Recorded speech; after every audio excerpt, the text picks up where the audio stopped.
এমন একটি আমল বলবো, যেই আমল করতে গেলে এমন জায়গা থেকে টাকা পয়সা রিজিক আসবে অলৌকিকভাবে, যা আপনি কল্পনা করতে পারবেন না। তো প্রিয় ভাই, আমি যে আমলের কথা বলবো সেই আমল হলো কোরআনের আমল।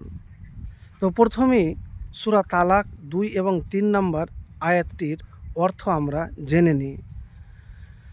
আল্লাহ রাব্বুল আলামিন এই আয়াতে বলেন, আর যে আল্লাহকে ভয় করে তিনি তার জন্য মুক্তির পথ করে দিবেন, তাকে এমন জায়গা থেকে রিজিক দিবেন যেখানে সে কল্পনাও করে না। আর যে আল্লাহর ওপর নির্ভর করে তিনি তার জন্য যথেষ্ট। সূরা আত-তলাক আয়াত নাম্বার 2 এবং 3। তো প্রিয় ভাই আমার, আমি আপনাদেরকে এতটুকুন বলবো যে আপনি যদি প্রকৃত আল্লাহকে ভয় করতে পারেন, তাহলে এমনভাবে আল্লাহ আপনাকে রিজিক মানে শুধু টাকা পয়সা নয়, সুখ শান্তিও, সব কিছুই এমনভাবে আপনি পাবেন যা কল্পনা করতে পারবেন না, অলৌকিকভাবে।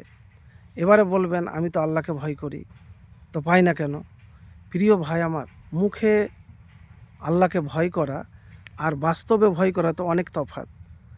আল্লাহকে যদি ভয় করেন না, তাহলে আপনি যে কথাটা বলছেন তার কথা বলার আগেও ভয় রাখা দরকার, যে আমি তো ভুল বলে দিলাম না।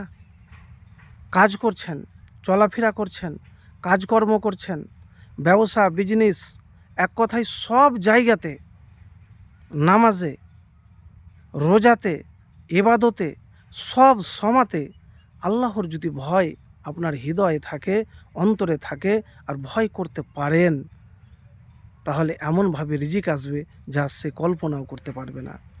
প্রিয় ভাই আমার, এবারে বলবেন তাহলে ভয় আমি তো করি, কেন পাই না?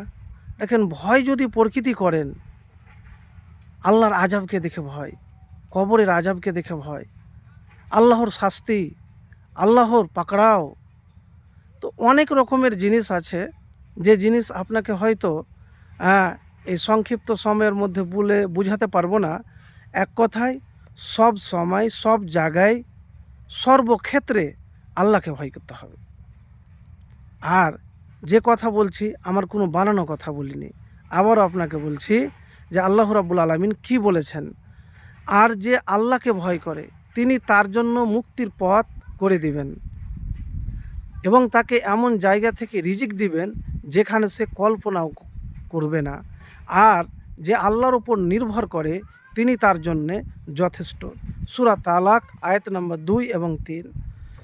তো প্রিয় ভাই আমার, যে যখন আমাদের পিঠ দেওয়ালে ঠেকে যায়, তখন আমরা ক্লান্ত, কল্পনাও করতে পারি না যে একটি ভয়াবহ পরিস্থিতি থেকে কিভাবে বেরিয়ে আসতে পারবো।